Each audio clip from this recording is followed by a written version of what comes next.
கர்த்தருடைய பரிசுத்த நாமத்துக்கு மகிமை உண்டாகட்டும். நாம் தொடர்ச்சியாய் தியானம் செய்து வருகிறதான 1 கொரிந்தியர் புத்தகம்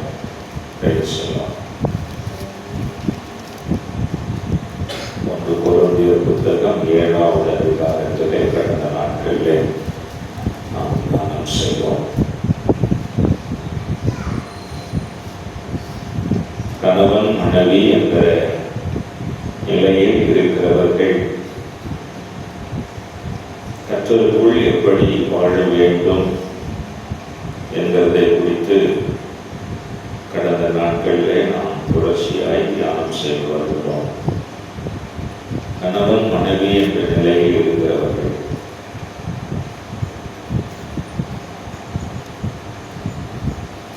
தங்களை பரிசுத்தமாய் காத்துக் கொள்வதற்கு தேவன் கொடுத்த இல்வாழ்க்கை, குடும்ப வாழ்க்கையை உடையவர்களாக அதை பாதுகாத்துக் கொள்ளுகிறவர்களாக நாம் இருக்க வேண்டியது அவசியம். 19வது வசனத்திலே படித்தோம். 18-19 விருத்த சேதனம் இல்லாமை, அதை குறித்த வாக்குவாதம், அதை குறித்த பெருமிதம் ஒன்றுமில்லை என்று இந்த வசனம் சொல்லுகிறது. 19வது வசனத்தில் விருத்த சேதனமும் ஒன்றுமில்லை, விருத்த சேதனம் இல்லாமையும் ஒன்றுமில்லை, தேவனுடைய கற்பனைகளை கை கொள்ளுகிறதே காரியம். விருத்த சேதனம் இல்லாமை ஒன்றுமே இல்லை என்கிறதை கடந்த நாட்களே நாம் தியானம் செய்தோம். அதை குறித்து பெருமைப்பட்டுக் கொள்ள ஒன்றும் கிடையாது. கர்த்தருடைய கற்பனைகளின்படி வாழுதல், அதை கை கொண்டு வாழுதல் தான் காரியம், முக்கியம். அல்லேலூயா. நான் ரட்சிக்கப்பட்டுட்டேன், நான் ஞானஸ்நானம் எடுத்துட்டேன் அப்படின்னு சொல்றதுலையோ, நான் இன்னும் ஞானஸ்நானமே எடுக்கல அப்படின்னு சொல்றதுலையோ ஒன்றும் பெரிய வித்தியாசம் இல்லை.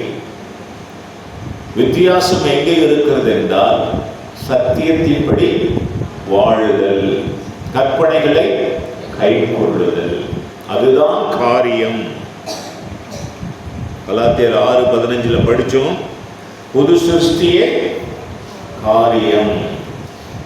புதியதாய் பிறந்த குழந்தைகளைப் போல வாழுதல் தான் முக்கியம் என்கிறதை இந்த வசனம் நமக்கு சொல்லுகிறது. தொடர்ச்சியாக 24வது வசனத்துல, சகோதரரே, அவனவன் தான் அழைக்கப்பட்ட நிலைமையில தேவனுக்கு முன்பாக நிலைத்திருக்க கடவன். கவனிக்க, நிலைத்திருக்க வேண்டும். அதே நேரத்தில் யாருக்கு முன்பதாக? தேவனுக்கு முன்பதாக நிலைத்திருக்க வேண்டும்.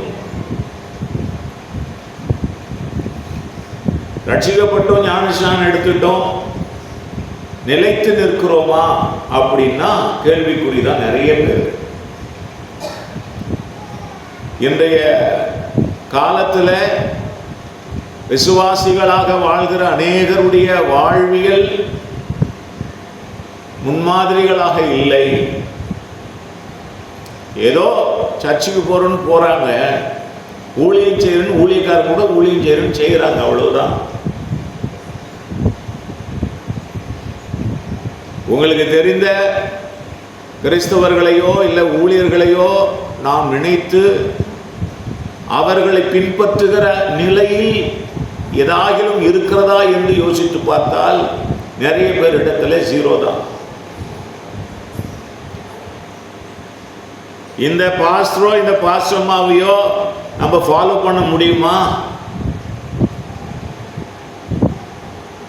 அவர்கள் அதற்கேற்ற தகுதி உடையவர்களா? தங்கள் சாட்சிகள்ல ஒழுங்கா இருக்கிறாங்களா? கவனிக்க வேண்டும். நிறைய பேர் பிரசங்கத்தில் பவுல் இப்படி வாழ்ந்தார், பேதுரு இப்படி வாழ்ந்தார், இயேசு கிறிஸ்து இப்படி வாழ்ந்தார். இதெல்லாம் சரி, பிரசங்கம் நல்லா தான் இருக்கு. நீ எப்படி வாழ்றன்றத அங்க தெரியல. நீ உன் மனைவிக்கு உண்மையா இருக்கியா? நீ உன் கணவனுக்கு உண்மையா இருக்கியா? நீ உன் பிள்ளைகளை ஒழுக்கமாய் நடத்திருக்கியா? ஒரு ஊழியக்காரன் கேட்டா நம்ம பதில் சொல்ல முடியுமா? குறைகள் இருக்கலாம், அதனால எல்லாருமே ஒழுங்கா இருப்பாங்கன்னு சொல்ல முடியாது. 10 பிள்ளைங்க இருக்கு, 4 பிள்ளைங்க இருக்குன்னா அதுல ஏதோ ஒரு ஒழுக்கக்கேடு இருக்க தான் செய்யும். அது எல்லாருடைய வாழ்க்கையிலும் இருந்திருக்குது. அல்லேலூயா. கர்த்தரிடத்துல நல்ல ஜெபிக்கிற மனுஷன் தான் யார்? ஈசாக்கு. அவருக்கு எத்தனை பிள்ளைங்க? 2 பிள்ளை, 1 பிள்ளை. எப்படி இருந்தான்? சொல்ற மாதிரி ஒன்றும் இல்லை. இது மாதிரி எல்லா குடும்பங்களையும் ஆங்காங்க இருக்கும். இதெல்லாம் நம்ம ஒன்றும் பண்ண முடியாது. அதே வேளையில் கூடுமான வரைக்கும் அவர்களை நல்வழிப்படுத்த வேண்டியது நம்முடைய கடமை. அல்லேலூயா. ஆக கொஞ்சமாகிலும் விசுவாசியாக இருந்தாலும் சரி, ஊழியக்காரனாக இருந்தாலும் சரி, பசின்னு வரும்போது எல்லாருக்கும் பசி தான். நீங்களும் சாப்பிட்டு தான் ஆகணும், நானும் சாப்பிட்டு தான் ஆகணும். அதே நேரத்தில் பவுலடிகள் சொல்கிறார், எல்லாவற்றையும் செய்ய, எல்லாவற்றையும் அனுபவிக்க எனக்கு அதிகாரம் உண்டு. ஆனாலும் எல்லாமே எனக்கு தகுதியாகிறாது. அதனால கொஞ்சம் நான் என்னை கண்ட்ரோல் பண்றேன்றார். சில விஷயங்கள்ல நம்மளை கண்ட்ரோல் பண்ணி தான் ஆகணும். பசி வரும், அடக்கிதான் ஆகணும். சில நேரங்களில் தேவைகள் இருக்கும், கண்ட்ரோல் பண்ணி தான் ஆகணும். ஆசைகள் வரும், கண்ட்ரோல் பண்ணி தான் ஆகணும். அவர்களுக்கு மட்டும்தானா எனக்கு அதிகாரம் இல்லையா என்று கேட்கிறார். பேதுரு மட்டும்தான் நல்லா வாழணுமா, நான் வாழக்கூடாதான்னு கேட்கிறார் ஒரு இடத்துல. ஆனாலும்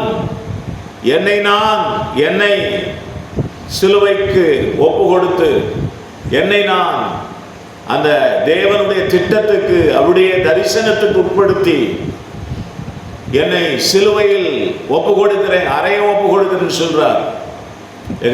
பிரியமான கர்த்தருடைய பிள்ளைகளே, ஸோ நம்முடைய வாழ்க்கையில் தேவன் நமக்கு தெரிந்து கொண்டு அழைத்த அந்த அழைப்பை கொஞ்சம் யோசியுங்கள், தெரிந்து கொள்ளு.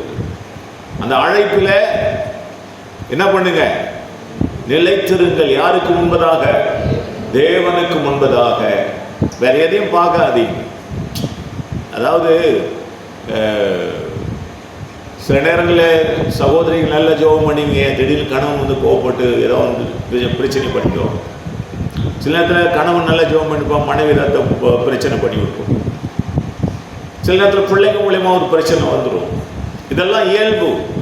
ஐயோ வந்துச்சே, அப்படி நடந்துச்சே, ஒன்றும் கிடையாது, ஒன்றும் பண்ண முடியாது. பிசாசானவன் இப்படிப்பட்ட நிகழ்வுகளை குடும்பங்களிலே நிகழ்த்தி விடுவான். உன் விசுவாசத்தை அழிக்க பார்ப்பான், விசுவாசத்தை கெடுக்க பார்ப்பான். அதனால தான் பவுல் சொல்றார், எவ்வளோ கஷ்டத்தின் மத்தியிலையும் நான் எதை காத்துக்கொண்டேன்? ஒவ்வொருத்துக்கும் தனிப்பட்ட பொக்கிஷம் அது.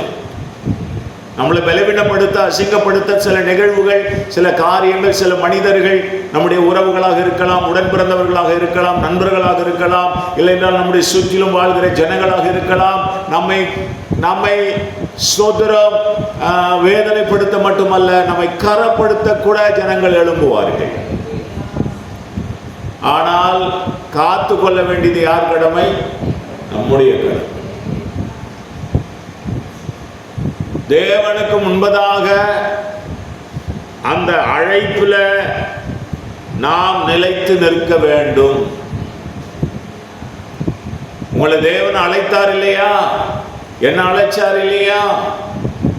இந்த அழைப்பை நாம் பாதுகாத்துக் கொள்ள வேண்டும். தேவனுக்கு முன்பதாக நிலை நிறுத்தி கொள்ள வேண்டும். குடும்பத்தில் நடக்கும், வேலை செய்கிற இடத்துல எல்லாம் நடக்கும். எல்லாருக்கும் எல்லாம் நடக்கும். அல்லேலூயா. ஒரு விஷயம் தெரிஞ்சுக்கிடுங்க. யாரையுமே அலட்சியமா யாரும் பார்க்க கூடாதபடிக்கு தான் கர்த்தர் சொல்றாரு. அல்லேலூயா. எல்லாமே எல்லாருக்கும் நடக்கும். சிலர் ஜாக்கிரதையாக இருந்தாங்க, சிலர் ஜாக்கிரதையாக இல்லை, அவ்வளவுதான். ஜாக்கிரதையாக இருந்தவங்க காத்துக்கிட்டாங்க, ஜாக்கிரதையாக இல்லாதவங்களுக்கு அது நடந்துட்டு, அவ்வளோ.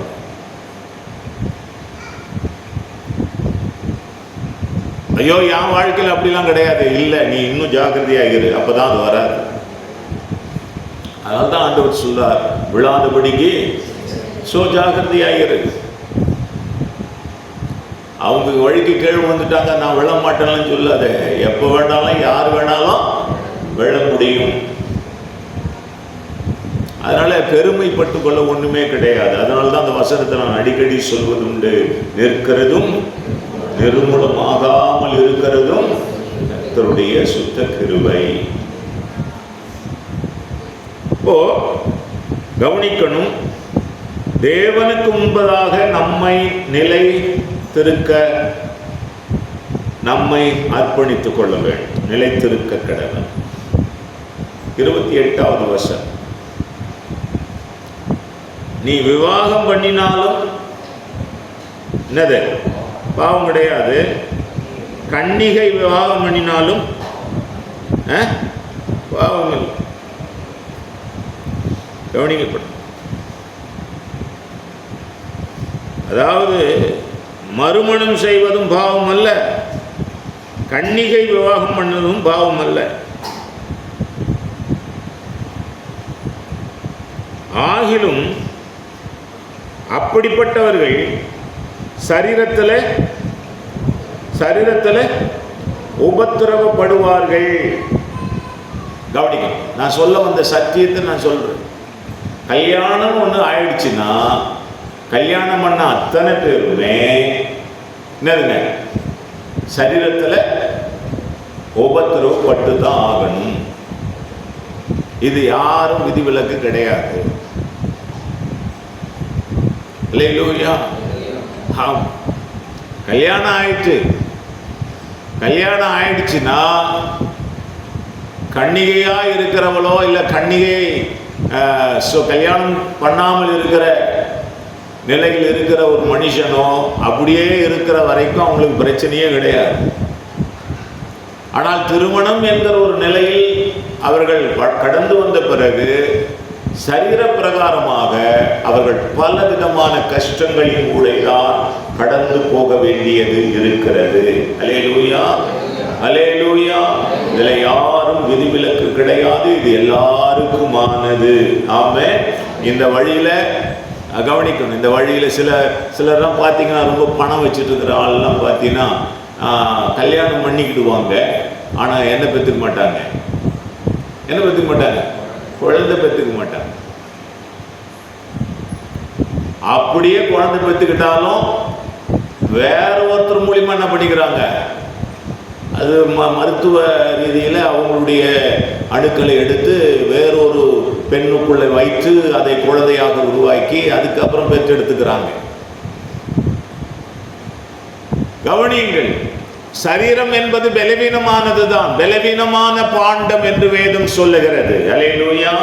அது ஆணாக இருக்கட்டும் பெண்ணாக இருக்கட்டும், இல்வாழ்க்கையில் ஈடுபட்டு வாழ்கிற ஒவ்வொருவருக்கும் சரீரம் பலவீனமாகத்தான் இருக்கும். பாடு உள்ள சரீரம்தான். இதை மனதிலே வைத்துக் கொள்ள வேண்டும். நாம் ஏதோ இயற்கைக்கு அப்பாற்பட்ட பிறவிகள்லாம் ஒன்றும் கிடையாது. இந்த சரீரம் பாடு உள்ளதுதான். அல்லேலூயா, அல்லேலூயா, அல்லேலூயா. இந்த சரீரம் எந்த அளவுக்கு பாவம் செய்கிறதோ அந்த அளவுக்கு பாடு பெறும். நல்லா கவனிச்சுக்கிடும். இந்த சரீரம் எந்த அளவுக்கு பாவம் செய்யுதோ, எந்த அளவுக்கு தேவனுடைய வார்த்தையை மீறி பாவத்துல இந்த சரீரம் ஈடுபடுகிறதோ அந்த அளவுக்கு இந்த சரீரம் பாடுகளை உடையதாக மாறும். மிகவும் கவனமா இருக்கு. ஏதோ விளையாட்டல்ல, கொஞ்சம் ரத்த துடிப்புல ஆமென் மனிதர்கள் அடங்குவதில்லை. ஆனால் கர்த்தருடைய வார்த்தையின்படி நாம் பயந்து கீழ்ப்படிய வேண்டும். அல்லேலூயா. எந்த அளவுக்கு இந்த சரீரம் பாவத்தில் செயல்படுகிறதோ அந்த அளவுக்கு பாடுகளும் இந்த சரீரத்தில் பெருகிப்போம். பாடுகள் இல்லாத ஒரு வாழ்க்கை தான் ஏதேன் தோட்டத்தில் தேவன் மனிதனுக்கு கொடுத்தது. பாவம் எப்பொழுது செய்தாலும் அப்பொழுதே அந்த சரீரம், அவங்க 2 பேரையும் கூப்பிட்டு அப்படிதான் சொல்லி அனுப்புறாரு, போ இனிமேல் இதுதான் உனக்கு போ. ஆவிக்குரிய வாழ்க்கை வேற, மாம்சத்துக்குரிய வாழ்க்கை என்பது வேறு. யாரும் ஒன்றும் தப்பிக்கலாம் முடியாது. வெளி தோற்றத்தில் வேணா நல்லவன் மாதிரி பரிசுத்தவான் மாதிரிலாம் இருந்துட்டு போயிடலாம், அது இயல்பு. சில நேரத்தில் பணம் இருந்தால் அது கூட தெரியாது. பணம் வச்சுட்டு இருக்கிற அத்தனை பேரும் நல்லவனாக மாறிடுறான் உடனே. அப்படி இல்லை. மற்றவர்களும் அவர்களை புகழ்ந்து தள்ளுவார்கள். இல்லை, இந்த சரீரத்தில் ஒரு மனிதன் எவ்வளவு பாவம் அக்கிரமம் செய்கிறானோ அவ்வளவு இந்த பூமியிலே அவன் ஸ்தோத்திரம், அந்த பாடுகளை, இந்த கஷ்டங்களை, அந்த வழிகளை, வேதனைகளை அடைந்தே கடந்து போகிறான்.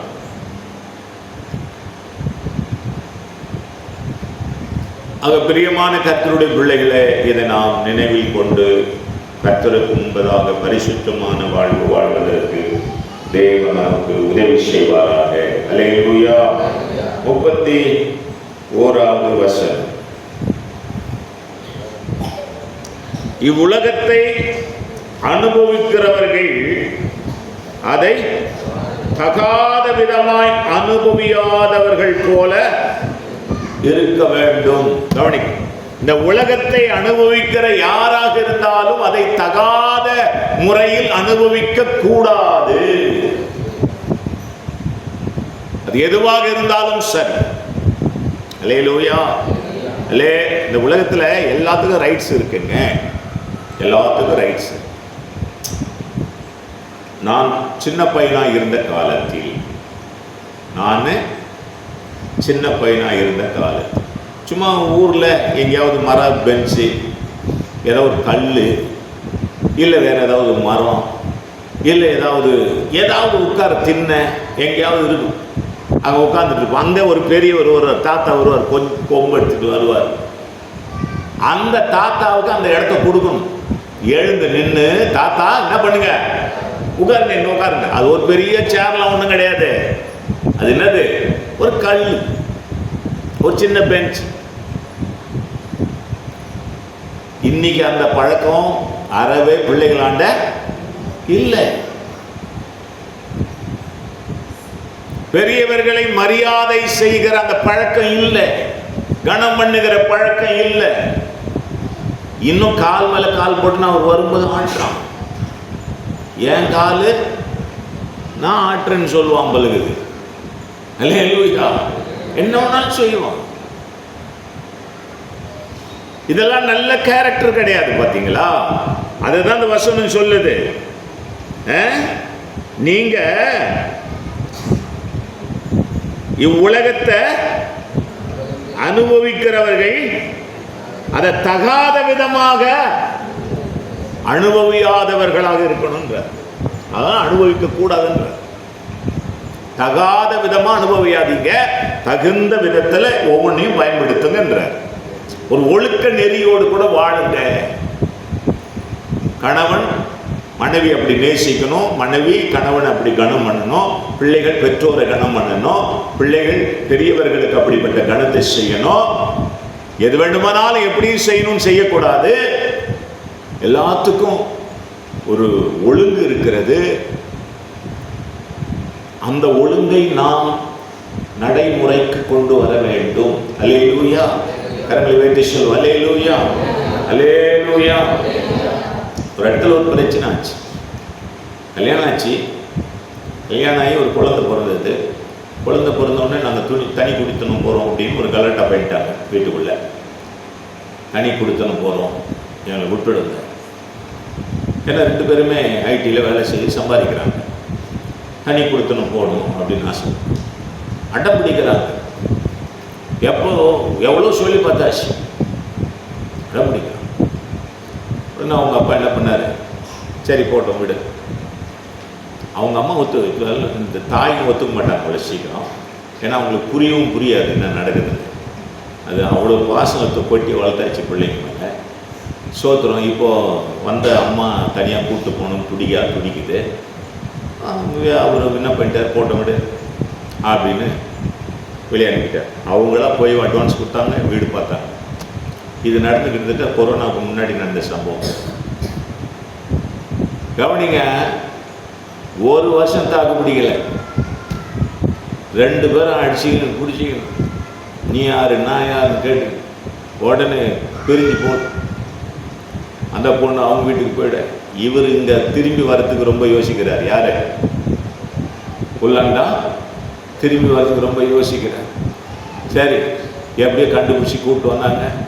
அதுக்கப்புறம் மறுபடியும் போய் அந்த பொண்ணு வீட்டில் போய் கேட்டு, அதுக்கப்புறம் என்ன பிரச்சனை கேட்க, இதுக்கு தான் பெரியவங்க இருக்கணும். பிரச்சனைகள் நடக்காமல் இருக்கிறார். ஏதோ காசு இருக்குது, அவங்க இஷ்டமான நேரத்துக்கு போவாங்க. எல்லாருமே 10 மணிக்கு மேலே தான் போவாங்க. எங்க எங்க ரோட்டு கடைங்களுக்கு, நைட்டு கடைங்களுக்கு போயிட்டு அவங்க இஷ்டத்துக்கு சாப்பிட்டு விட்டு 2 மணி 3 மணிக்கு வருவாங்க. இங்கே வீட்டில் கேட்பாங்க பெரியவங்க. நம்ம தனியாக போயிட்டா இதெல்லாம் தேவையில்லை. எத்தனை நாள் போயிட்டு ரோட்டில் போயிட்டு திட்டு வந்துடுவேன். வாழ்க்கை வாழ முடியுமா? முடியாது. சீரழிஞ்சு போது குடும்பங்கள். அதாவது தகாத விதமாக இவர்கள் தங்களை தேவன் கொடுத்த ஆசீர்வாதங்களை பயன்படுத்துகிறார்கள். தகாத விதமாய். எல்லாத்துக்கும் ஒரு ஒழுங்கு இருக்குல்ல. ஒரு கணவன் கூட ஒரு மனைவியை ஆண்டு கொள்வதற்கு ஒரு ஒழுங்கு இருக்கிறது இல்ல. இல்லைன்னா என்ன செக்ஷுவல் டார்ச்சர் கொடுக்குறான்னு சொல்லிட்டு கம்ப்ளைண்ட் பண்ணி தூக்கி உள்ள வச்சாங்கன்னா முடிஞ்சு போச்சு இல்ல. தகாத விதமாக, அநாகரிகமாக இந்த உலகத்து ஜனங்கள் வாழ்கிறார்கள். ஏன்? கர்த்தரை அறிந்தவர்கள் கூட அப்படி இருக்கிறார்கள்.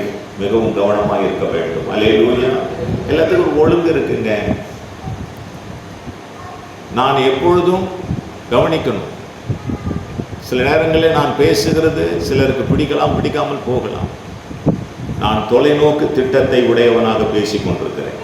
5 வருடமோ 10 வருடமோ 15 வருடமோ அதுக்கப்புறம் என்ன நடக்கும் என்பதை இப்போது பேசிக் கொண்டிருக்கிறேன். நீ இப்ப இருக்கிறத பத்தி பேசிட்டு இருக்க. இப்ப எல்லாம் அப்படிதான் போகும்.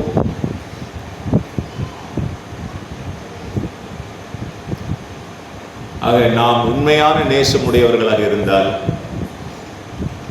நம்முடைய குடும்பத்தை நேசிக்கிறது உண்மை என்றால், திருச்சபையை நேசிக்கிறது உண்மை என்றால், என் பிள்ளைகளை நான் நேசிக்கிறது உண்மை என்றால், நிச்சயமாக அவர்களுக்கு கொடுக்க வேண்டிய இந்த ஆலோசனைகளை நான் கொடுத்துத்தான் ஆக வேண்டும். அல்லேலூயா.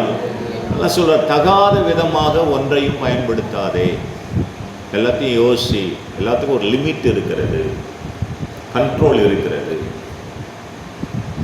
எத்தனை பிள்ளைகள் தங்களுடைய சம்பாத்தியத்தை தாயிடத்தில் தகப்பனிடத்தில் கொண்டு வந்து கொடுத்து அதிலிருந்து கொஞ்சம் கொஞ்சம் வாங்கி செலவு பண்ணுகிற பிள்ளைகள் நல்ல பிள்ளைகள். அல்லேலூயா.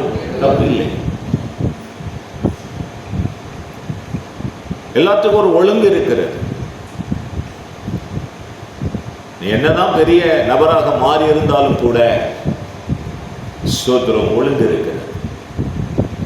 ஒரு போலீஸ் அதிகாரியாக இருக்கிறவன் வெளியே தான் போலீஸ் அதிகாரி, வீட்டுக்குள்ள ஒரு போலீஸ் அதிகாரியா என்ன இல்லை. அவர் வீட்டுக்குள்ளேயும் போலீஸ் அதிகாரியாக இருப்பார் என்றால் நிச்சயம் அவர் வாழ மாட்டார். மனைவி டிவோர்ஸ் கொடுத்துட்டு போயிடுவார். அப்போ ஒவ்வொரு விஷயத்தையும் தகாத விதமாக நாம் அனுபவிக்க கூடாது. எல்லாவற்றுக்கும் ஒரு ஒழுங்கு இருக்கிறது. சோதரும் அந்த ஒழுங்கின்படிதான் நாம் வாழ வேண்டும். அல்லேலூயா. இந்த 31வது வசனம் கடைசி சொல்லுகிறது, உலகத்தின் வேஷம். அப்ப இந்த உலகத்துல எல்லாமே என்னதுதான்?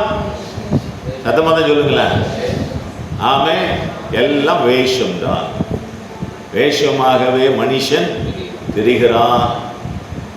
வேஷம் தான் எல்லாம். பிராக்டிக்கலா இருந்தா மனிதர்கள் நம்மை ஏற்றுக்கொள்வதில்லை. கவனிங்க, அப்போஸ்தலனாகிய பவுல் இன்றைக்கு ஊழியக்காரனாக இப்பொழுதுக்கு இங்க வந்தால் யாருமே ஏற்றுக்கொள்ள மாட்டோம். நம்ம திருச்சபையை ஏற்றுக்கொள்ளாது என்றால் பெரிய பெரிய ஆயிரங்கள் ரொம்ப லக்ஸுரியா வந்து கார்ல வந்து போற சபையார் ஏற்றுக்குவாங்களா? ஒரு அழுக்கு துணி போட்டுக்கிட்டு, கண்ணுலாம் அப்படி தண்ணி வலிஞ்சுக்கிட்டு, தாடி கிடிலாம் ஒரு மாதிரியா இருந்துக்கிட்டு, ஒரு பைத்தியக்கார மாதிரி வந்து இருந்தால் ஏற்றுக்குவாமா? இன்னைக்கு அப்படிப்பட்ட ஒரு ஊழியக்காரனை எத்தனை பேர் கனம் பண்ணுவாங்க? அல்லேலூயா, ஆமென், அல்லேலூயா.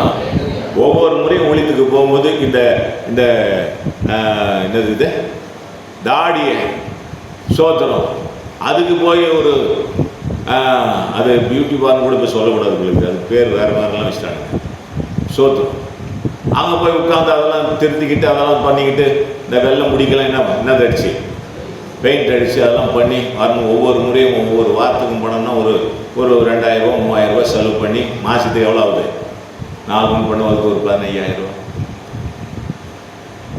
இதை செஞ்சுட்டு வர ஊழியக்காரங்க இருக்கிறானே, 75 வயசு ஆகுது, அவர் மியூசியம் தாடின்னு பார்த்தீங்கன்னா சூப்பராக இருப்பார். 25-30 வயசு உள்ள ஆள் மாதிரி இருப்பார். கவனிக்க வேண்டும்.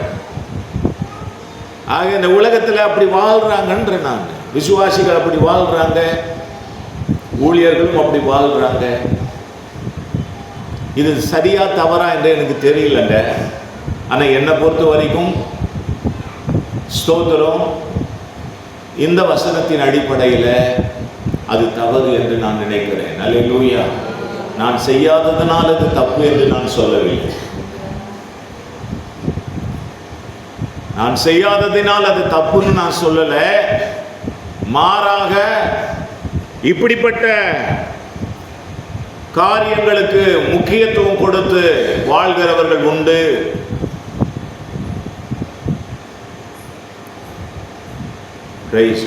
சமீபத்தில் ஒரு திருமணம் நடந்தது. ரொம்ப பெரிய சின்ன வயது என்று சொல்லி சின்ன பையனை கல்யாணம் பண்ணிட்டாங்க. ஆனால் அதுக்கப்புறம் தான் தெரிய வருது, அவன் வயதை விட டபுள் மடங்கு வயது அந்த பொம்பளை. தெரியல அவ்வளவு என்னது மேக்கப், இப்படிலாம் போர்ஜரி நடக்குது இன்னைக்கு. அப்போ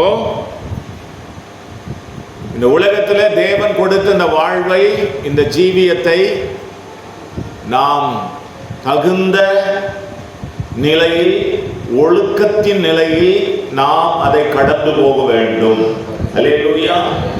ஆமா, அதை மிகைப்படுத்தி காட்டுவது ஆபத்து. நான் ஒரிஜினல் இவ்வளவுதான், என் முகம் இதுதான், என் ஒரிஜினல் இதுதான், இதை நான் அழகுபடுத்தி மிகைப்படுத்தி யாருக்கோ காட்டி நான் யாரையோ என்ன பண்ண விரும்புகிறேன்? ஏமாத்த விரும்புகிறேன், அவர்களை வஞ்சிக்க விரும்புகிறேன். ஆபத்தான். அதனால நல்ல குளிங்க, நல்ல ட்ரெஸ் பண்ணுங்க, அதெல்லாம் தப்பு இல்லை. அதிகமான, அதாவது ஒரிஜினல தாண்டி போறது ஆபத்துன்னு அதுதான் சொல்றேன். என்னுடைய இதுவே இவ்வளவுதான் அப்படின்னா இரு, நல்லா இரு, தப்பு கிடையாது. ஆனால் அதையும் தாண்டி தன்னை மிகைப்படுத்தி வாழ்கிற அந்த வாழ்க்கை அது ஆபத்தில் கொண்டு போய் முடிக்கும். அல்லேலூயா.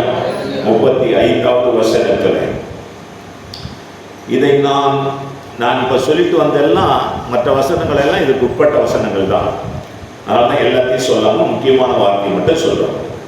35வது வசனம், இதை நான் உங்களை கண்ணீர் அகப்படுத்த வேண்டும் என்று சொல்லாமல் உங்களுக்கு தகுதியாயிருக்கும் என்றும் நீங்கள் கவலை இல்லாமல் கர்த்தரை பற்றி கொண்டிருக்க வேண்டும் என்றும் உங்கள் சுய பிரயோஜனத்துக்காகவே சொல்லுகிறேன்.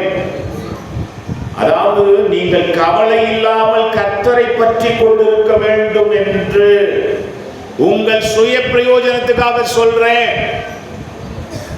நீங்க உலக கவலை உடையவர்களாக வாழக்கூடாது. அல்லேலூயா. ஆமா, இது இல்ல அது இல்ல அப்படின்னு கவலைப்படாதீங்க. அல்லேலூயா. ஆண்டவர் எது சொன்னார்? எது கவலைப்படாதுன்னு சொன்னார்? எதுக்குங்க?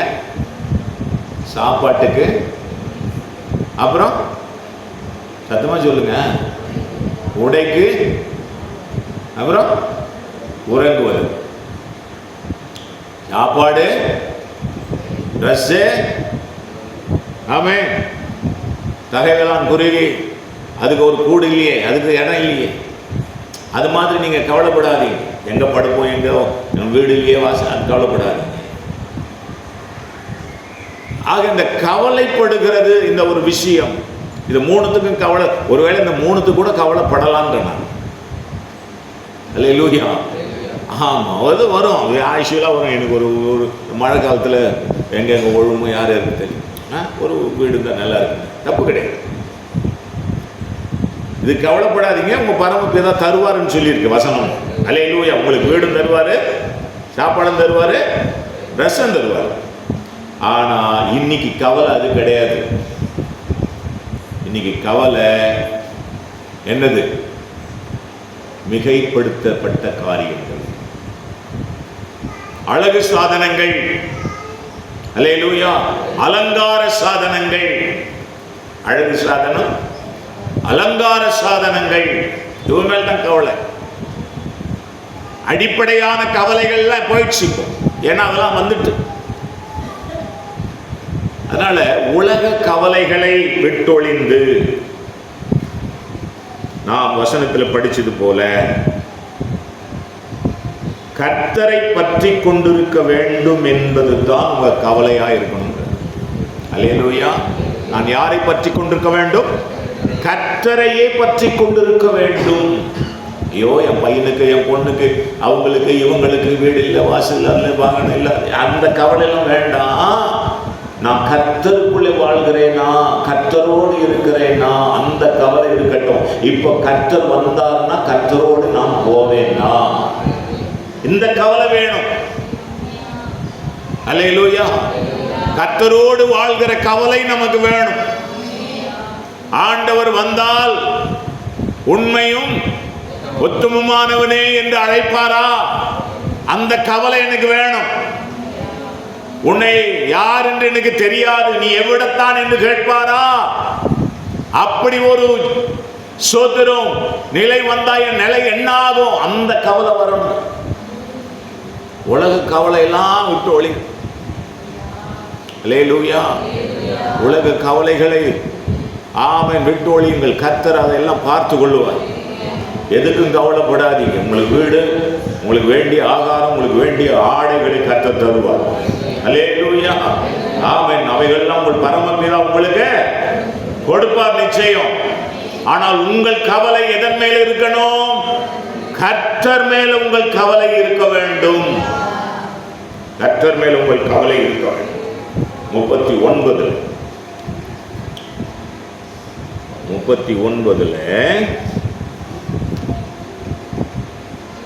32 படிச்சோம். நீங்கள் கவலையற்றவர்களாக இருக்க விரும்புகிறேன், இல்லையா?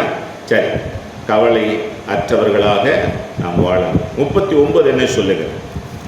மனைவியானவள் தன் புருஷன் உயிரோடு இருக்கும் காலம் அளவும் பிரமாணத்தினால் கட்டப்பட்டிருக்கிறாள்.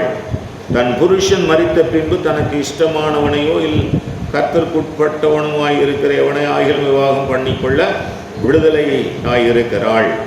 ஆகிலும் என்னுடைய அபிப்பிராயத்தின்படி அவள் அப்படியே இருந்து விட்டால் பாக்கியவதியாக இருப்பாள். சரி, இங்க என்ன சொல்ல வர்றார் அப்படின்னா, கவனிக்கணும். கணவன் மனைவி என்கிற நிலையில் வாழ்கிறவர்கள்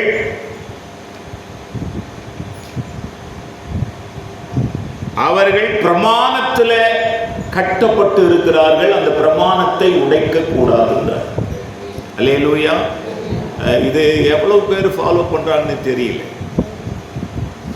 உலகத்தில் இந்தியாவில் போடப்பட்டிருக்கிற சட்டமாக இருந்தாலும், அமெரிக்காவில் போடப்பட்டிருக்கிற சட்டமாக இருந்தாலும், ஆப்பிரிக்காவில் இருக்கிற சட்டமாக இருந்தாலும், கனடாவில் இருக்கிற சட்டமாக இருந்தாலும், வேதத்தின்படியான சட்டங்கள் அவைகள் இல்லை. அல்லேலூயா. அமெரிக்காவில் பார்த்தீங்கன்னா அவள் வேற ஒருத்தனை விரும்பினா இவன் வேற ஒருத்தனுன்னா இவங்க மனசுக்குள்ள டிவோர்ஸ் வாங்கி போயிடுவாங்க. அவரு வேற ரூட்டை அப்படி போயிட்டு இருக்கோம். ஒவ்வொருத்தனும் 10, 15, 20 அப்படி போயிடுவான். எங்க அங்கே பொறுக்காம போயிட்டல போயிடுவான். ஆப்பிரிக்காவில் அது வேற, கனடா தேசத்துக்கு போயிட்டா அதே தான், இதை விட அதிகமா இருக்கும். கனடாவெல்லாம் போயிட்டா இதை விட அதிகமா இருக்கும். ஆனால் வேதம் சொல்லுகிறது, கணவன் மனைவி என்கிற ஒப்பந்தத்துக்குள்ள வந்துட்ட பிறகு ஒரு நாளும் பிரியக்கூடாது. பைபிள் படி அல்லேலூயா, அதை உடைக்க கூடாது. அந்த ஒப்பந்தத்தை என்ன பண்ணக்கூடாது? உடைக்க கூடாது. அதை நாம் காக்கணும். அல்லேலூயா, அல்லேலூயா. கரங்களை வைத்து சொல்லுவோம் அல்லேலூயா, அல்லேலூயா. பவுல் நிறைய இடத்துல சொல்றாருங்க, இப்போ நம்ம படிச்சதுலயே கல்யாணம் ஆகாம இருந்தா நல்லதுன்னு இருக்காரு, கல்யாணம் ஆச்சு அதோடு நிறுத்துறான்றாரு. அதை உடச்சு விட்டு இன்னொரு இடத்துல போனா இதை விட கல்யாணம் பண்ணால பாடுன்னு இப்போ படிச்சோம் இல்லையா? கல்யாணம் ஆயிடுச்சுன்னா என்னது? பாடு. அதை உடச்சிட்டு இன்னொன்னு பார்த்து இன்னொன்னு போனீங்கன்னா இன்னும் பாடு, இன்னும் பாடு. ஐயோ, நான் முதல்ல கல்யாணம் பண்ணவும் சரியில்லை பாஸ்டர், அதனால இன்னொன்னு, இதை விட டபுளா இருக்கும் அது. அல்லேலூயா சொல்லுங்க.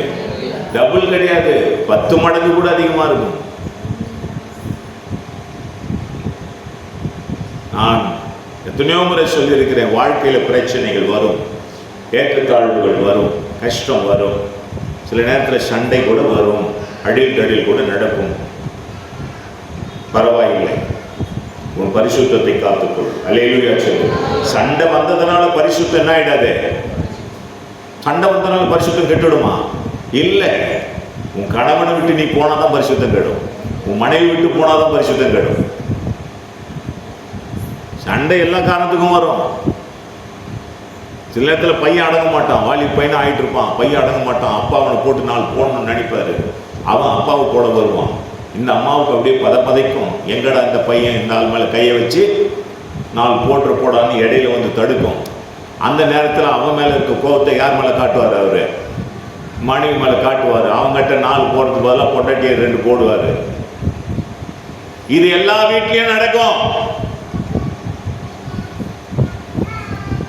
இதனால பரிசுத்த குலைச்சல் வராது. அதனால அடிச்சுக்க சொல்றார பாஸ்டர், அது நோக்கம் இல்லை. நான் சொல்றதை புரிஞ்சுக்கிடணும். பரிசுத்த குலைச்சல் எங்கே வருகிறது? கணவன் மனைவி என்கிற அந்த கட்டமைப்பை உடைக்காதீங்கன்னு சொல்ல வரேன். அல்லேலூயா. பெருமழை சொரிந்து பெருவெள்ளம் வந்து காற்றடித்து இதெல்லாம் வரும். மோதுதல் இருக்கதானே செஞ்சது. மோதனதுனால அது விழுந்துச்சா? விழாம இருந்தது பாருங்க, அதுதான் சத்தியம். பிரச்சனை வந்ததெல்லாம் பிரச்சனை, அவங்க வீட்டில் பிரச்சனை, கணவன் மனைவிக்குள்ள பிரச்சனை, பிள்ளைங்க, இதெல்லாம் வரும். கருத்து வேறுபாடு வருது இல்லை? கருத்து வேறுபாடு வந்து சண்டை வருது. சண்டை வந்து அந்த கருத்துக்கள் புரியப்படும் போது அமைதி ஆயிடும். கருத்துக்கள் புரியாதனால தான் பிரச்சனை, ஏற்றுக்கொள்ளாமல் போறதுனால தான் பிரச்சனை. கணவன் சொல்றதை மனைவி ஏற்றுக்கொள்வதோ, மனைவி சொல்வதை கணவன் ஏற்றுக்கொள்வதோ, பெற்றோர் சொல்லுகிறதை பிள்ளைகள் ஏற்றுக்கொள்ளும் போது அந்த பிரச்சனை சால்வ் ஆயிடும். சில நேரம் 1 நாள் 2 நாள் ஆகும், சில நேரம் 1 மாசம் கூட ஆகும். அதுக்கப்புறம் சால்வ் ஆயிடும். அமைதியாக இருக்கணும், காத்து இருக்கணும், பொறுமையாக இருக்கணும். எல்லாவற்றையும் தாண்டி குடும்பம் உடையக்கூடாது, அதை காப்பாற்றணும். அல்லேலூயா. எது உடையக்கூடாது? குடும்பம் உடையக்கூடாது. அதுதான் இங்க சொல்றார். குடும்பம் உடையக்கூடாது. அந்த பிரமாணத்தினால் கட்டப்பட்டு இருக்கிறான், அதை உடைச்சிக்கிடாது என்றார். அப்ப விசுவாச வாழ்க்கை என்பது சாதாரணமானது அல்ல. அந்த விசுவாசத்தை நாம் காத்து கொண்டு தேவன் கொடுத்த இந்த வாழ்க்கையை பரிசுத்தமாகவே வாழ்ந்து கடைசி வரைக்கும், தேவன் வருகிற வரைக்கும் பரிசுத்தமாகவே வாழ்ந்து ஆண்டவருக்குள்ளே கடந்து போக வேண்டும். அந்த கிருபையை திருமணமான எல்லாருக்கும் தேவன் கொடுக்க வேண்டும். அல்லேலூயா, அல்லேலூயா. சில நேரங்களில் கல்யாணம் ஏண்டா பண்ணன்னு கூட யோசிக்க வேண்டியது இருக்கும். இல்லை இல்லை, நீ கல்யாணம் பண்ணதான் சரி, பிரச்சனை வரதான் செய்யும், பசி வரதானே செய்யுது, இயற்கை சூழல் மாறத்தானே செய்யுது. பிள்ளைகளை பெற்று அவர்களை வளர்த்து நல்வழிப்படுத்துவது என்பது சாதாரண விஷயம் அல்ல. அது யுத்த களம், போராட்டம் நிறைஞ்சது. அவனுக்கு ஒரு கல்யாணம் பண்ணி வச்சு அப்புறம் ஒரு மருமக வந்து இல்ல ஒரு மருமகன் வந்து அப்புறமா தேவைகள் மத்தியில எல்லாம் குழப்பங்கள், கஷ்டங்கள், பாடுகள் தான். நல்ல மருமகன் வந்து விட்டா நல்லது, அவன் ஒரு ஒழுக்க கேடாவனவனாய் இருந்தா இன்னும் பிரச்சனை. எல்லாவற்றையும் தாண்டி விசுவாசத்தை காத்து கொண்டு ஓட்டத்தை முடிக்கிற கிருபையை தேவன் நமக்கு கொடுக்க வேண்டும். அல்லேலூயா. அதை தான் இங்க பவுல் பதிவிடுகிறார். அதனால கற்பனை என்றால் கற்பனை கை கொள்வதுதான் காரியம் என்று முடிக்கிறார். ஆமென். சோதனை எவ்வளவு பெரிய ஊழியனாக இருக்கு, எவ்வளவு பெரிய விசுவாசியாக இரு, எத்தனை காலமாக வேண்டுமானாலும் கர்த்தரை ஆராதனை செய், ஆனால் நீ எல்லாத்தையும் செஞ்சு விட்டு நானும் விசுவாசின்னு சொல்லாதே.